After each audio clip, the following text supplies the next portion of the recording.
अस्सलाम वालेकुम। वेलकम है आपका फूड विद आर्ट चैनल में। मैं आपके लिए आज डिज़र्ट की रेसिपी लेके आई हूँ। बहुत आसानी से आप इसे घर में बना सकेंगे और इसका जो स्पॉन्ज है वो आप जूसर में बना के तैयार करेंगे बहुत आसानी से और बहुत ही जल्दी ये डिज़र्ट बन के तैयार होगा।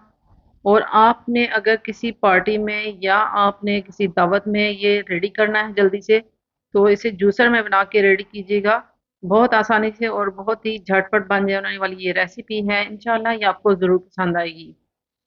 इंशाल्लाह खाने वाले आपकी वाह वाह करेंगे। और अगर आपको ये वीडियो पसंद आती है तो वीडियो को लाइक कीजिएगा। चैनल पर अगर न्यू है तो चैनल को सब्सक्राइब कीजिएगा। बेल नोटिफिकेशन के साथ ऑन कीजिएगा ताकि आने वाली हर न्यू वीडियो का नोटिफिकेशन सबसे पहले आपको देखने को मिले।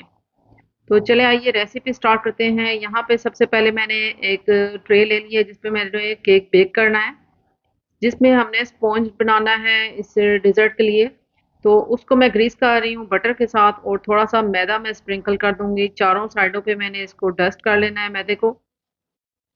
हमारी ये ट्रे जो है वो रेडी हो चुकी है और अब हम बनाएंगे इसका स्पॉन्ज, और वो भी हम जूसर में बनाएंगे। इसके लिए मैंने ले लिए हैं 3 अंडे और ये है ग्रैंड फ्यूज चीनी 1 कप, और ये है आधा कप दूध। ये रूम टेम्परेचर है, ठंडा दूध नहीं होना चाहिए। और ये 3/4 कप जो है वो है ऑयल। उसके साथ ही एक बड़ा खाने का चम्मच कॉर्नफ्लावर लिया है मैंने, और ये है वनीला एसेंस 1 टीस्पून। ये तमाम इंग्रेडिएंट्स डाल के आपने इसे 2 मिनट के लिए बीट करना है ताकि अच्छी तरह ये मिक्स हो जाए चीज़ें। उसके बाद एक खुले बर्तन में मैं ले रही हूँ 2 कप मैदा, इसे मैं छान लूंगी। और उसके बाद साथ ही मैं इसके डाल रही हूँ एक बड़ा खाने का चम्मच बेकिंग पाउडर और 1 पिंच जो है इसमें मैंने नमक ऐड किया है। मैं इन तमाम अज्जा को अच्छी तरह छान लूंगी। अच्छी तरह छान लेने के बाद हमने जो मिक्सचर इसका जूसर में ब्लेंडर में मिक्स किया है वो इसमें ऐड कर देंगे। पहले हमें इन तमाम ड्राई अज़ा जो हैं, ड्राई इंग्रेडिएंट्स जो हैं, इनको हमने मिक्स करना है अच्छी तरह। उसके बाद ये देखें मैं मिक्सर इसमें ऐड कर रही हूँ। जो हमने जूसर में तमाम अज़ा जो है वो मिक्स किए थे उसको मैं इसके साथ बीट कर लूँगी, मिक्स कर लूँगी स्पैचुला से, एग बीटर से मिक्स कर लूँगी। और यहाँ पे आपको ये भी बताती चलूँ कि ये जो केक का स्पॉन्ज है विदाउट हमने बीटर के बनाया है। तमाम चीज़ें जो हैं हमने इसमें ऐसे ही जल्दी-जल्दी से ही बना के रेडी की हैं। अगर आपके पास बीटर नहीं है तो आप जूसर में भी ये केक का स्पॉन्ज बहुत आसानी से बना सकते हैं। और यहाँ पे मैं आपको दिखा रही हूँ कि अगर एग मिक्सचर से अच्छी तरह नीचे तक मैदा मिक्स नहीं हो रहा तो आपने लाजमी इसको एक दफ़ा नीचे से स्पैचुला से मिक्स करना है मैदा को। बिल्कुल भी नीचे तक इसका जो है ये ना हो नीचे तक मैदा ऐसे ही रह जाए, तो अच्छी तरह मिक्स ना हो तो केक का स्पॉन्ज अच्छा नहीं बनेगा। इसलिए आपने मिक्सिंग अच्छी तरह करनी है। मैं इस केक को ओवन में बेक करूंगी, लेकिन अगर आप चाहें तो आप इसको पतीले में भी बेक कर सकते हैं और बिल्कुल वैसे ही बेक कर सकते हैं जैसे मैंने केक क्रस्ट का जो स्पॉन्ज है वो रेडी किया था, वो पतीले में किया था। आपको अगर वो देखना है तो केक रस की वीडियो ज़रूर देखिएगा, उसमें भी स्पॉन्ज मैंने पतीले में बना के रेडी किया था। तो यहाँ पे हमारा जो मिक्सचर है वो रेडी हो चुका है और मैंने जो आपके सामने ये ट्रे रेडी की थी उसके बीच में मैं ऐसे ही रख रही हूँ। कोई बटर पेपर वगैरह मुझे रखने की ज़रूरत नहीं पड़ी।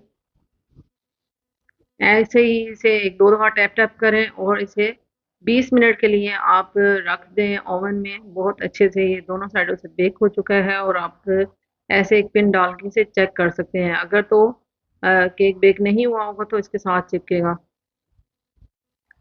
और यहाँ पे मैं बेक कर रही हूँ इसके स्पॉन्ज के ऊपर डेकोरेशन के लिए मैं व्हिपिंग क्रीम को बीट कर रही हूँ। अच्छे से बीट कर लूँगी मैं इसको। उसके बाद जैसे ही हमने इसकी डेकोरेशन करनी है, जैसे आपका दिल हो आप इसकी लेयर बना सकते हैं ऊपर। आप देख सकते हैं कितने अच्छे से बीट हुई है, बिल्कुल भी ढीली नहीं है इसमें, बिल्कुल भी लूज नहीं है, बहुत अच्छे से बीट हो चुकी है। हमारा जो केक का स्पॉन्ज है उसे मैं थोड़ा सा ऊपर से ऐसे फोक की हेल्प से कर रही हूँ। मैंने दूध और चीनी से बहुत थिन सा एक मिक्सचर रेडी किया है जो इसके ऊपर मैं डालूंगी ताकि केक का जो स्पॉन्ज है वो अंदर तक जूसी हो।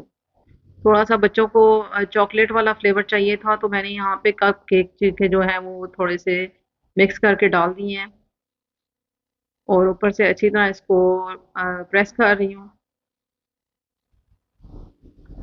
ये देखिए चीनी और दूध से मैंने मिक्स करके तो ये एक मिक्सचर रेडी किया है।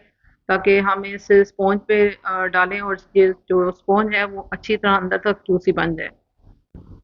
व्हिपिंग क्रीम की लेयर लगाने के बाद मैंने नारियल का बुरादा थोड़ा-सा पैन में इसको सेक लिया था, ताकि इसे थोड़ा सा क्रिस्पी हो जाए। तो वो मैंने उसके ऊपर व्हिपिंग क्रीम के ऊपर उसकी लेयर लगाई है।